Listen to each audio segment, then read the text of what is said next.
vamos a comenzar o a entrar en el mes de Elul.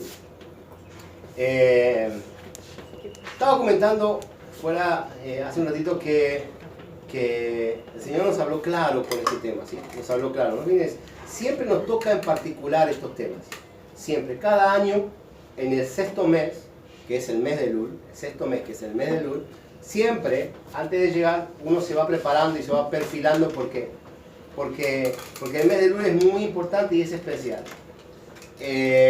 Muchos no lo entendían. No voy a hablar en referente, no voy a hacer aclaraciones para no tomarnos mucho tiempo. Del hecho de que antes no lo conocíamos, pero que estaba oculto, porque no estábamos dentro de las cosas del Eterno, del llamado, pero ahora después que el Señor nos llamó y estamos en el camino y en el sendero de su bendición, entonces retornando a casa, entonces hoy tenemos toda esta enseñanza nueva que tenemos, ¿no? O sea que estamos continuamente y todos los sábados llevando a cabo. No vamos a dar una perspectiva completa de eso, para eso hay otro video. Así que vamos a hablar exclusivamente de lo que es del mes de Elul, ¿sí? Ahí está pasando mi papá con mi hija, por las dudas. Paso por ahí. Así que es una casa muy transitada. Así que vamos a llevar adelante el asunto. Bien. ¿Qué es lo que nos toca el mes de Elul? Quiero, primeramente, antes de entrar en esto, vamos a hacer una entradita así, como quien dice, vamos a hablar del tema del alma, porque tiene que ver mucho con la elevación del alma. Este mes tiene que ver mucho con la santificación, la elevación del alma, ¿sí? Para lo que viene. Entonces, ¿qué es lo que viene? Ya lo vamos a ver, ya lo vamos a entender. Quiero comenzar diciendo lo siguiente. El alma no se debe contaminar. No debe ser contaminada el alma. Lamentablemente nuestra alma está contaminada, porque vivimos en este mundo. Pero hacemos lo posible para descontaminarnos y para poder elevarnos en el conocimiento de Hashem, ¿sí? En el conocimiento de las Escrituras, a medida que vamos recibiendo, ¿sí? ¿Para qué? Obviamente para estar dispuestos para la venida de Mashiach, para la venida de Yeshua, porque si no estamos en orden para la venida de Mashiach, no podemos nosotros ser rescatados cuando Mashiach venga. Entonces necesitamos específicamente, obviamente, todo se basa en esto, en alinear el alma, ¿sí? La mente, el corazón, todo. Así que el alma no debe ser contaminada. El propósito de los mandamientos, entonces, por lo general, debemos entender que el propósito de los mandamientos es la elevación del alma. Los mandamientos que están en la Torah, ¿sí? Es para elevación del alma. No es para que entendamos, no debo deshonrar a mi papá y mamá. Porque si deshonro a mi papá y mamá, Hashem me va a castigar. No. Hashem no te va a castigar del toque porque deshonraste a tu papá y tu mamá. Pero la deshonra, obviamente, a un padre y a una madre tiene sus consecuencias. ¿Me entienden? O sea, por eso mismo están los mandamientos. Entonces, el propósito de los mandamientos tiene que ver con la elevación del alma. Si nosotros transgredimos un mandamiento de Hashem, nuestra alma cae un poco. Si transgredimos otro mandamiento, cae un poco más. Si transgredimos otro mandamiento, cae un poco más. Y así sucesivamente, hasta que nuestra alma se encuentra, obviamente, en regiones de oscuridades, de sombras y de muerte. Es como lo que dice en el Salmo, ¿sí? En los Salmos, en la palabra. Por eso mismo, ¿quiénes están en ese lugar? Aquellos que transgreden los mandamientos de Hashem. ¿Quiénes son los que están, obviamente, peleando con las tinieblas continuamente? Los que están fuera de Torah, los que están bajo Torah, los que están fuera de la Torah. Los que no están, obviamente, los que uno dice, el que se cayó en la gracia. No, de la gracia no se puede caer nunca. Porque la gracia es gracia mientras que estemos nosotros. O sea, que el tema es el que está fuera del mandamiento de la Torah. Entonces, aquellos están continuamente. Ahora, que entendamos que el que está con el mandamiento y llevando el mandamiento adelante, caminando, como dice Josué 1:8, guarda, atesóralo, pon por obra estos mandamientos y harás prosperar tu camino, significa que vamos a ser luz. Va a ser luz continua. Y al ser luz continua, ¿qué oscuridad o qué tinieblas puede haber alrededor nuestro? Ninguna. excepto que sea un propósito del Eterno probarnos con algún principado, potestad o arte espiritual de mandar, lo que fuese. Pero si no, lo contrario, o sea, peleando, o sea, estando metidos en ese tema, o sea, estando firmes en los mandamientos, realmente todo lo que supuestamente decimos que es maldad ya específicamente no lo son, y comenzamos a ver de la manera que Hashem ve. O sea, para el Eterno nada es malo, todo es bueno. Sin embargo, nosotros vemos las cosas y decimos, no, esto es malo y aquello es bueno. No, pero para Hashem nada es malo, todo es bueno. Entonces comenzamos a ver de la manera que Hashem ve, cuando nosotros caminamos en el orden de los mandamientos. Por eso mismo necesitamos entender que el mandamiento, ¿sí?, es simplemente para la elevación del alma. No es para decir, soy salvo o no soy salvo. No, que Hashem no me bendice porque yo soy una persona mala. No. O sea, no. Los mandamientos son para la elevación del alma. Y eso quiero que esté bien determinado. Esto vamos a ir trabajando a medida del mes. Ahora, cuanto más alta es la misión, entendemos que cuanto más alta es la misión, más exigente, ¿sí?, es el servicio. Eso lo hemos visto la vez pasada, ¿sí? Más exigente es el servicio. Entonces, ¿qué significa esto? Cuanto más alta la misión, es más exigente el servicio. ¿Cómo sabemos que la misión es alta? Es porque Hashem te está el ruas de Torah, el ruas del Padre, el Espíritu de Dios, ¿sí?, para que entiendan algunas personas, el Espíritu de Dios te está continuamente jalando y diciendo, tened cuidado que, es como si prende una luz roja, tened cuidado que ahora viene Shabbat, ¿sí?, hay que guardar Shabbat, tened cuidado que viene una nueva, hay que meterse en una nueva, tened cuidado que viene la fiesta, prepárate para la fiesta, está continuamente ahí. Entonces, sabemos que la misión es alta, sí, porque nos está continuamente llevando y llamando la atención a todas las cosas. El llamado es alto. Entonces, si el llamado es alto, la misión es alta, el servicio es más exigente. ¿Qué significa esto? Vamos a poner la palabra que dice, vamos a poner en orden la palabra, que dice que, la palabra dice, el que es inmundo, sea inmundo aún más, pero el que es santo, santifíquese más. Entonces, a nosotros nos toca, si nosotros fuimos llamados a santidad, hay que santificarse más, porque la exigencia es mayor. Porque el llamado es elevado. Y, y cada vez que caminamos, es mayor la exigencia. ¿Por qué es mayor la exigencia? ¿Por qué es mayor la exigencia? ¿Por qué aprieta más cada vez que caminamos? Porque estamos llegando al límite, al fin de los tiempos. Es mayor la exigencia. Y tiene que ser mayor la exigencia, porque si la exigencia no fuese mayor y no hay quien nos ajuste, ¿sí?, y quien nos ponga entre la espada y la pared, ¿sí?, y nos rete, entonces nosotros podríamos perdernos. La palabra dice que si fuese posible, hasta los escogidos engañaría. Por eso mismo debemos entender que la exigencia es aún, el servicio es mayor, ¿sí? El servicio es mayor y hay mucha exigencia en esto. Hay mucha exigencia. La exigencia es el doble, siempre va a ir creciendo la exigencia. Uno puede decir, bueno, pero para un poco, fanático. No es fanatismo, es guardar el alma. Porque dijimos que el fin de estar en este mundo, ¿cuál es el fin de estar en este mundo? La finalidad. La finalidad de estar en este mundo es pasar al reino venidero. Es alcanzar el Olam Haba, el reino venidero. Por eso necesitamos entender que todo lo que Hashem nos pone, obviamente, es para que alcancemos. Dijimos. Eso tiene que ver con lo que nos habías enseñado de que cuando nosotros también levantamos la mano y aceptamos la ley de Moisés. Exactamente. O sea, sí, acá estamos. Es eso entonces. Acá estamos, ahí vamos caminando. Sí, exactamente, ahí la vamos a tocar. Porque estamos repasando esto para entrar en el mes de luz. Entonces, uno, pregunto, ¿puede perder el estatus de servicio al Eterno? ¿Uno puede perder el estatus de servicio al Eterno? Yo dije que sí. Claro. Dios demanda santidad.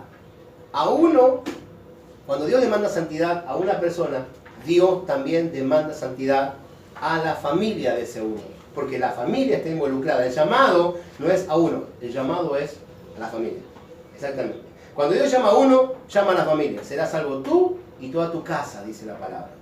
Y eso tiene que ver con el llamado. Entonces, cuando la exigencia es para uno, la exigencia es familiar, es para todos. Por eso es que un padre, obviamente, tiene la responsabilidad de levantarte, deja de ver esas cosas, ponete a orar, esto, aquello, lo otro, porque la exigencia que le ponemos a nuestros hijos, en algún momento, su ruga se va a despertar.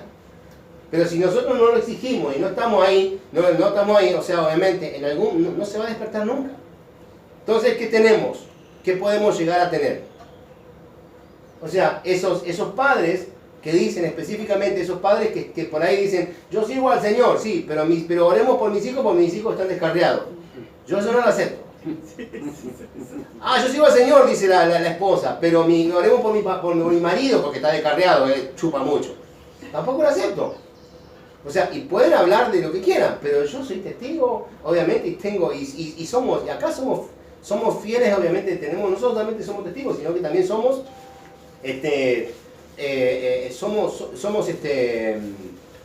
imagen para otras personas. El hecho, hoy Maxi me decía, veía un cierto matrimonio que lo levantaron de pastores. Y estos agarran y dicen, pero vamos a orar por mis hijos porque están descarriados. Y lo levantaron de pastores. Pero ¿cuál es el mandamiento para eso? ¿O cuál es la instrucción para eso? No dice que el que anhela obispado buena cosa desea. Pero dice que tiene que tener bien su casa. O sea, en corrección, obviamente, a la Torá. Entonces no puede ser pastor nunca. Uno dice, no, eso no lo acepto. No me interesa, pero hay palabras. Que no lo acepto es una cosa. O sea, puede no aceptarlo, sí, pero la palabra dice eso. Entonces no queramos torcer el curso de la palabra. Por eso mismo, realmente, Dios demanda santidad a ese uno y a la familia de ese uno. Tanto con su esposa como con sus hijos. Entonces, es necesario, más allá de que los hijos se enojen, ¿sí? Y las esposas se enojen, llamar la atención en ciertas cosas. Es necesario, claro que es necesario, ¿sí? Entonces, y esto tiene que ver por el tema del llamado. ¿Qué es lo que sostiene el mundo? Carlos lo sabe. Siempre lo dijiste, lo tenés escrito ahí. ¿Qué es lo que sostiene el mundo? 3 cosas básicas. No, lo tenés, el estudio de la Torá. El rezo, o sea, la teshuvá, la plegaria, exactamente, y las buenas obras. Son 3 cosas que van a sostener el mundo. Para eso somos llamados. Cuando una familia es llamada, o una persona es llamado y entra toda la familia, es para sostenimiento del mundo. ¿Por qué llama al Señor? Porque necesito más refuerzos que sostengan el mundo. Porque si el mundo, si la plegaria intercesora se llegara a anular o si llegara a bajar, aún más serían las catástrofes que estaríamos viviendo en este mundo. De hecho, es más, este mundo se sostiene, primero obviamente por la emuná, por Hashem, este mundo se sostiene, pero ¿qué es lo que antecedió al mundo? Lo que antecedió al mundo fue la oración, la teshuvá, la oración de arrepentimiento. Por eso mismo, cuando nos llama el Señor a servir, nos llama el Señor a servir ¿a qué? Hay que estudiar Torah, obviamente, para recibir lo correcto, ir a Hashem en teshuvá, en la plegaria, y obviamente, y accionarse en las buenas obras. Por eso mismo, dice el salmista, yo en mi casa serviremos al Señor. O sea, porque es una ley, es un mandamiento divino. Y entonces, ese es el llamado a servir. No es que, no, pero vos sos apóstol y el otro es profeta y el otro es... No, no es así. O sea, todos somos llamados a servir. Y eso de que apóstol y profeta está por verse, pero vamos a dejarlo para otro punto. No vamos a meter el dedo allá. Entonces, la santidad es el resultado de un cambio. ¿De qué cambio? De un cambio interior. La santidad es un resultado de un cambio interior. Aunque, por eso mismo ahora ese dicho, no es de Torah, pero dice, aunque el mono se vista de seda, bueno, queda. Claro, es que a veces queremos mostrar lo que no somos, como me decía, como hoy me comentaba Max, ¿no? Sí, vi que estas 2 personas le levantaron como pastores. ¿Y sus hijos? Y ahí está el punto. Aunque el mono se vista de seda, mono queda. ¿Por qué? Y porque sí. ¿Cuál es el reflejo de ese matrimonio? Los hijos. Y si los hijos no están, obviamente, habilitados, o sea, no están en la directiva correcta, entonces no hay tutía. Y lo mismo pasa con un matrimonio desgastado, devastado y separado. ¿Sí? O sea, y de eso tenemos un testimonio tremendo. Entonces, el cambio de estado tiene que ver con el cambio de la mente y el cambio del corazón. Cuando nosotros no entendemos estas cosas que estamos tocando ahora, es porque algo pasó en nosotros, o algo está pasando en nosotros, ¿sí? Pero el cambio de estado tiene que ver con un cambio de mente y con un cambio de corazón. Cuando yo cambio de estatus, cambio el estado de mi persona, ¿sí? Cambio la parte interior, cambia mi mente, cambia mi corazón y por ende cambia todo mi entorno y lo que yo soy. Pero cuando nos descuidamos, el mundo nos puede tirar y nos puede desviar. Nos traga vivo, exactamente. Por eso mismo que hay, como le decimos nosotros, o sea, hay luces rojas o líneas rojas que uno dice, ah, cuidado, te estás pasando de la raya. Viene el rojo y dice, hey, te estás pasando de la raya. Son bombas de bondad. Exactamente, son bombas de bondad. Cuidado, te mando una bomba, no, por ahí no vayas porque, cuidado, te estás pasando de la raya. Ten en cuenta que si pasas esto, si se dice adelante, obviamente hay consecuencias. Claro, entonces uno siempre se vuelve, por eso tenemos, gracias al Señor, tenemos la oración de Teshuvá, la oración de arrepentimiento, ¿no? Así que, obviamente, entender esto, solo después, por eso mismo debemos entender que solo después de la circuncisión del corazón, es donde todo lo que haces para Hashem comienza a tener sentido. Solo después de circuncidar el corazón es lo que nosotros podemos, es lo que todo lo que haces para Hashem tiene sentido. Antes no. Por eso mismo que, vuelvo tomando en cuenta todo lo que estos puntos que estamos tocando, no podemos servir a Hashem cuando mi corazón está circuncidado. Ah, pero vamos a levantar a estos hermanitos que son vamos a levantarlos para pastores. Hace 3 años que están con nosotros, aunque los hijos de ellos todavía no llegaron, pero ya van a llegar. Pero esto hay que levantarlos como pastores. Y hay que levantarlos como pastores, porque si no levantamos pastores, en cualquier momento se nos van a ir. O sea, no es así. O sea, no se puede levantar una persona y no se puede activar una persona por el hecho de, obviamente, de decir, bueno... Quedar bien. Quedar bien, exactamente. O de mantenerlo ahí. De hecho, es más, a veces los levantan y los ponen ahí y de hecho, ¿y qué pasa? ¿Y qué pasa? Se van, se vuelven, se les sube la mostaza a la cabeza, te dividen el lugar, te dividen la iglesia, te dividen todo y se van, chao, y sí, totalmente, y se separan y todo lo demás. Entonces, tiene que ver con el hecho de que si no son circuncidados de corazón, no se puede activar para Hashem. Ah, pero este toca bien. Este toca, mirá qué lindo que toca. Este va a tocar para, vení que necesitamos salmistas. Necesitamos salmistas que toquen realmente, ¿sí? Y después te hizo un quilombo dentro de los músicos y por ende te llevó todo a un proceso y te llevó toda la iglesia a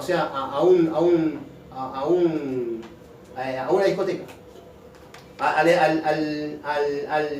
nivel de una discoteca. ¿Me entendés? ¿Y por qué? Porque no está circuncidado. Porque está dando lo que tiene en el corazón, pero esa persona no tiene nada en el corazón para hablar a Hashem. No, pero si es músico, es un don de Hashem, no es. Puede ser un don es un talento, no, es un talento musical. ¿Sí? Y claro que es un talento, porque todo viene con talento.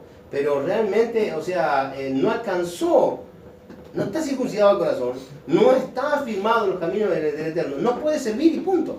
O sea, ese es el punto, ¿sí? Entonces, cuando estas cosas pasan,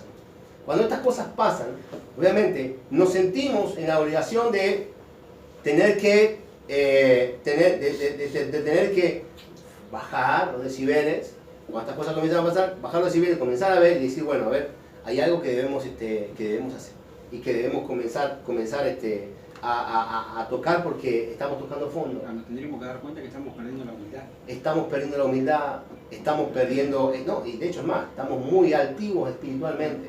Altivez de espíritu, sí, totalmente. De hecho, es más. Se le subió el ego, se le subió la mostaza. Y la palabra dice que al altivo el Señor lo mira de lejos, pero al humilde, ¿sí? Entonces, al humilde no. Entonces, ¿qué es para todo esto? Dios nos da herramientas y nos dejó estaciones del año. La vez pasada hablábamos, yo decía, hablaba y con una persona y decía, el tren pasa una sola vez, decía, ¿no? El tren pasa una sola vez. Si realmente no te pasó el tren, ya está, fuiste, perdiste. No es así. El tren pasa todos los años y tiene 7 estaciones. Hablábamos con Vivi, ¿no? Y 7 estaciones tiene el tren. Son las 7 fiestas del Eterno. En alguna te tenés que subir. ¿Sí? Todos los años el tren pasa. ¿Por qué? Porque hablábamos de la mentalidad griega y la mentalidad hebrea. La mentalidad hebrea es cíclica. El Señor hizo algo cíclico. ¿Para qué? Che, pasó el tren. Bueno, esperalo que en la próxima... Adelantate la otra estación, que a lo mejor en la otra estación lo vas a tener. Tenés 7 estaciones específicamente en donde me pasó el tren en Pesa, adelantate a primero fruto. Me pasó el primero fruto, adelantate a Shavuot. Fíjate que en Shavuot va a pasar. Che, ya de Shavuot realmente a Yom Teruah hay un trecho largo. Es como que cuando nos tomamos el tren acá, en la estación de acá, y tenemos que ir allá, ¿cómo es? A Mercedes, ya las estaciones son más largas, ¿viste? Entonces, ¿qué pasa? De Shavuot de Shavuot a Yom Teruah, que es lo que viene, hay un trecho largo. Tenés tiempo para caminar, adelantate que... La práctica que sería todos los Shabbat, las lunas nuevas. Claro, exactamente. Ahí nos da para que vayamos practicando. Para que vayamos practicando. Entonces adelantate, las estaciones, ¿me entienden? Entonces hay estaciones que uno se puede subir y ya puede encarar, obviamente, subirse al tren y ya comenzar. Dentro de lo que es el tren, específicamente tenemos un montón de cosas. Y un panorama mucho más extenso. A un tren y subir y después no esperar otro tren. Claro, una vez que nos subimos al tren ya no esperamos otro tren, ya estamos dentro de ese tren y estamos cambiando cíclicamente. Ya estamos dentro del tren, cuando entramos en el tren estamos en todas las fiestas del Eterno. Todas las fiestas del Eterno. Entonces vamos a pasar la misma estación, el otro, aquel, entonces vamos a tenerlo siempre. O sea, así que podemos entender que el tren no pasa una vez y listo, pasa siempre, todos los años y por cada estación. Puedes subir ese tren y viajar. Y viajar totalmente. El hecho está en mantenerse en el tren y no saltar del tren. Porque si vos sos un suicida vas a saltar del tren. ¿Me entiendes? Pero tenés que mantenerte en el tren. Hay que mantenerse en el tren y hay que, obviamente, y es más, el tren para en cada estación y en cada estación hay fiesta. Es espectacular. Eso es lo mejor que me gusta de este tren. En cada estación hay fiesta. Así que, y como es largo el proceso de uno hacia otro, o sea, hay cosas en el medio que vamos adquiriendo. Ahora, el tema pasa porque, ¿qué es Elul? Como hablamos, ¿qué es Elul? ¿Qué tiene que ver Elul en todo lo que estamos hablando? Bueno, Elul, el mes de Elul, es un mes específicamente que el Eterno lo diseñó. Claro, o sea, el Eterno lo diseñó cuando diseñó los meses del año. ¿Quién le puso el nombre? El nombre se lo pone el pueblo de Israel.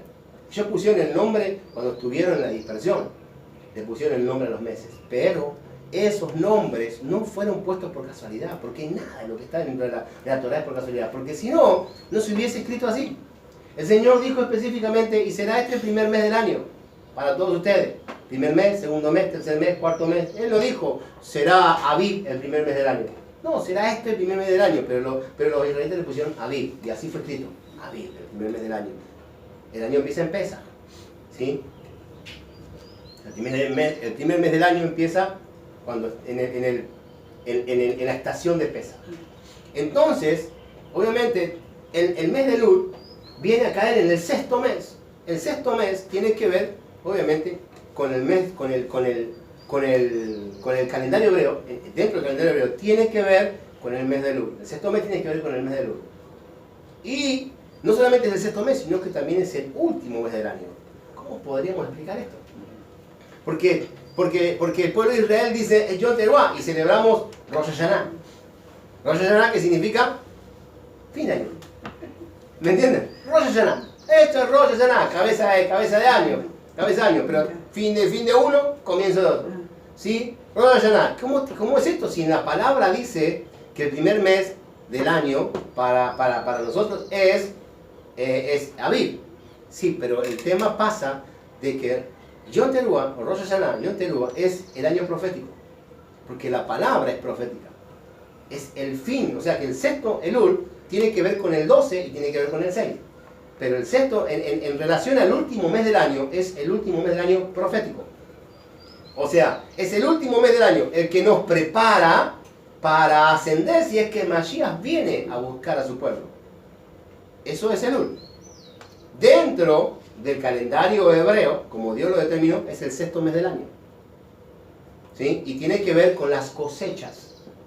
Por eso mismo que el primer mes del año, Aviv, y esto siendo el mes, siendo Elul, el sexto mes del año, tiene que ver con las cosechas. El hecho de arar la tierra, sembrar, que venga la lluvia y poder cosechar. ¿Sí?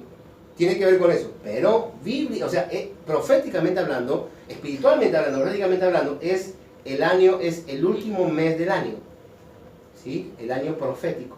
Y eso es lo que debemos entender. Porque Elul en Israel se conoce como el último mes del verano, el fin del verano y el comienzo del invierno.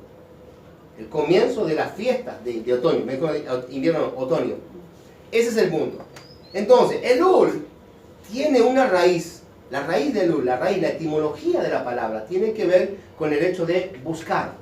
La raíz es buscar, ¿sí? Y tiene que ver con la piedad y el perdón. Tiene que ver con la piedad y el perdón. ¿Por qué?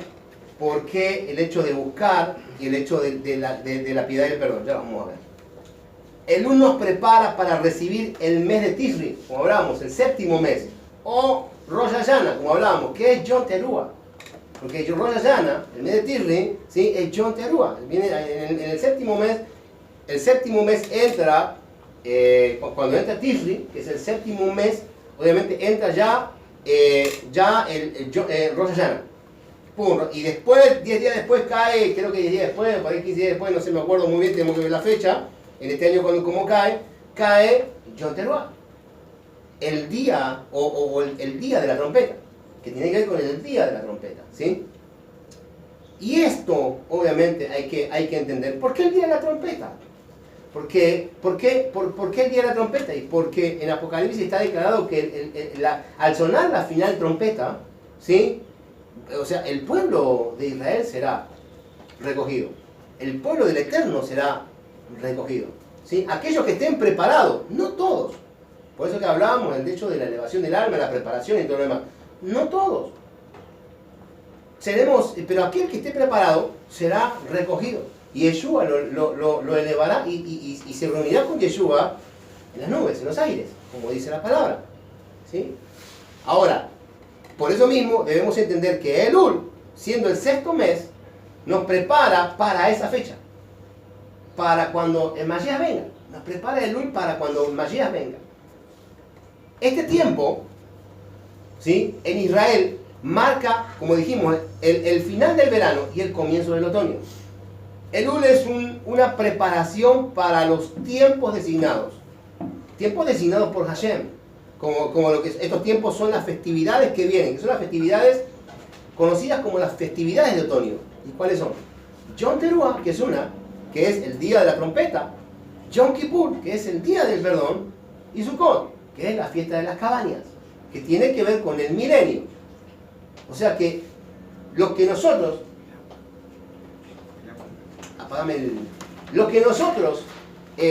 debemos entender es que Elul nos va a preparar para Yom Teruah, que es la venida de Mashiach.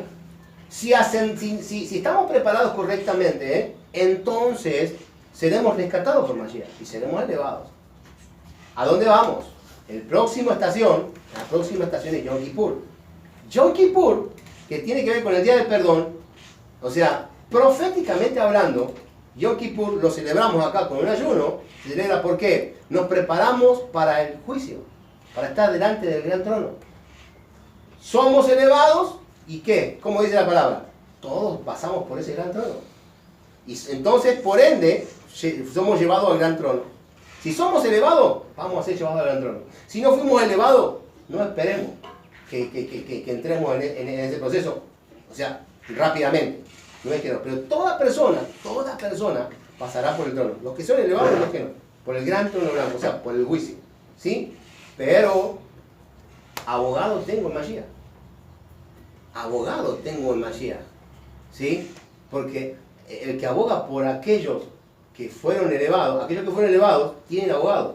El que no fue elevado, no tiene abogado. Porque la palabra dice que las obras, la palabra que no halló cabida en aquellos, son las que lo va a jugar en el tiempo posterior. Sus obras hablarán delante del gran trono blanco. No hablará Yeshua. No hablará Mashiach. Yeshua va a dar la cara y va a ser abogado por los que fueron elevados. No por aquellos que no fueron elevados. Por eso mismo nos preparamos. Y si pasamos, y después de Yom Teruah viene Sukkot. La fiesta de Sukkot tiene que ver, la fiesta de la cabeza tiene que ver con el milenio en sí. Por eso mismo que celebramos Sukkot proféticamente, porque todas las fiestas son proféticas. ¿Por qué lo celebramos proféticamente? Porque estamos celebrando y estamos estamos viviendo específicamente, estamos celebrando y recordando la mención que está en la palabra, o sea, lo que la palabra determina, que Sukkot tiene que ver con la fiesta del milenio. Cuando estemos delante de Mashiach, cuando estemos allá con Mashiach, Mashiach habiendo establecido, allá no, acá, en tierra. Cuando estemos acá, Mashiach habiendo establecido el trono acá, en Jerusalén, desde Sion saldrá su voz, dice, y de Jerusalén, ¿sí? Determinará todo lo que va a pasar con la tierra. Él establecerá todo su reino, ¿sí? Y entonces ya estaremos ahí, pero estaremos ya, porque Apocalipsis, ¿qué dice? Y reinaremos sobre la tierra. No dice y reinaremos sobre el cielo. Porque si uno va a creer que va al cielo, entonces no diga que esto ni lo declare, esto no es para él. El que dice que va a ir al cielo no es para él, reinaremos sobre la tierra. ¿Me entiende? Porque dice Apocalipsis 5, nos hizo reyes y sacerdotes para nuestro Elohim, para nuestro Creador. Y reinaremos sobre la tierra por los siglos de los siglos. Amén.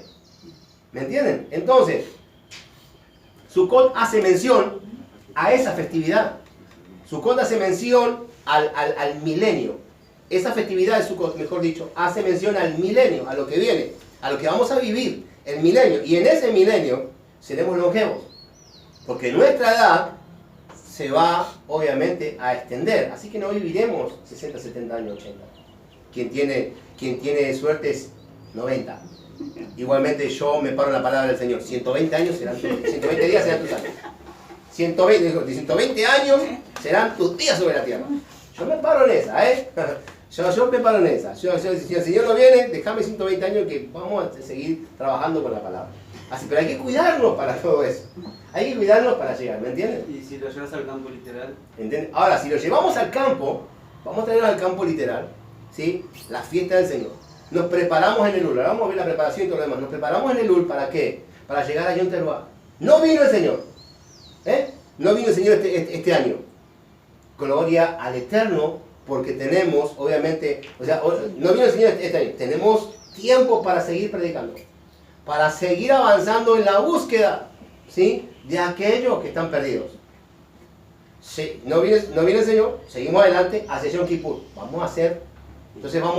Ahí nos avanzamos. Con todo el proceso de Elul encima, nos paramos Yom Kippur con un ayuno, ¿sí? Elevando nuestra alma hacia un nivel espiritual mucho más elevado. ¿Por qué? ¿Por qué? Porque estamos esperando, como no vino el Señor, estamos esperando la palabra del rey, la palabra del juez, el que va a determinar un año más de bendición, un año más de victoria sobre tu vida, un año más, ¿sí? Un año más de bendiciones abundantes o no. O vas a caminar como caminaste este año. O sea, te vas a quedar en el nivel que caminaste o vas a avanzar al próximo nivel. No solamente con el hecho de elevarte en revelaciones mucho más abundantes con el tema de la palabra, sino que también económicamente, ¿sí? Porque el Eterno, esa es la recompensa. Es la recompensa terrenal, la que todos esperamos. La recompensa espiritual es, obviamente, es la prosperidad del alma. Yo deseo que seas prosperado, así como prospera tu alma. Si tu alma prospera, entonces vas a ser prosperado. Y vaya si tuvimos prosperidad este año, claro que la tuvimos. Vimos la mano del Eterno y todo, y vimos todas las cosas espectaculares. Ahora vendrán cosas mayores. Y después de eso, después de pasar Yom Kippur, ¿sí? Obviamente nos preparamos para la fiesta de Sukkot, en donde proféticamente, acá en la tierra, la vamos obviamente a celebrar, como si estaríamos allá. Sin faltar nada, porque la festividad de Sukkot es una festividad alta, en donde todos tenemos el compromiso de hacer que la fiesta sea excelente. ¿Me entienden? Si tuviéramos un lugar, celebraríamos los 7 días. Vamos los 7 días a celebrar. ¡Pum! Lo correcto, o sea, no lo que estoy, sino que lo que está determinado en la palabra es que 7 días hay que vivirla dentro del azúcar. Hay que vivir 7 días dentro del azúcar. Hay que vivir dentro. Eso es el mandamiento, es morar en el azúcar. El mandamiento es morar dentro del azúcar. O sea, que no tendríamos que estar acá, tendríamos que preparar el azúcar y preparar todo lo que vamos a comer y todo lo demás, porque tenemos que estar dentro de ese azúcar. O tenemos que esperar el maná que baje también. No. Tenemos que estar dentro del azúcar. Y tenemos que ser, obviamente, que tendríamos que ser prudentes en el sentido de todo lo que vamos a editar y todo lo demás, como para que no nos falte nada. ¿Me entienden? Ese es el punto básico ¿Sí lo hacen en Israel? claro, de Sukkot. Pero no muchos lo hacen así. Hay quienes lo hacen, que están sujetos muy a la palabra, pero hay quienes no lo hacen. Entonces, quienes solamente hacen azúcar, obviamente, y simplemente un rato en el día o parte del día la pasan ahí leyendo la palabra, que esto, que lo otro, después duermen en su casa, después van a la palabra. Lo ¿sí? hicimos el año pasado. Claro, ¿por qué? Porque Sukkot, obviamente, esa fiesta, supuestamente en Israel, es una fiesta en donde hay lluvia abundante. En donde hay la lluvia, y no lluvia abundante, la lluvia tardía. La lluvia tardía viene en ese tiempo. Entonces eso suele venirse, o sea, suele haber tormenta. Y hay que aguantarse ahí, hay que aguantarse. Y si tenés mucha fe, el agua, el azúcar no entra. Pero si tenés mucha emuná, onda de que están los ángeles ahí cubriéndote y... Ah, igual, son prefabricadas, Claro. y tienen una estructura buenísima el azúcar de Israel. Bueno. Nada que ver. No, el tema está en lo siguiente, pero el tema está, ¿por qué? El tema está en la fiesta de Sukkot, en que Hashem te da la habilidad y la inteligencia para poder crear un azúcar conveniente a los tiempos que estás viviendo. O sea, en aquel momento no había prefabricada, ¿eh?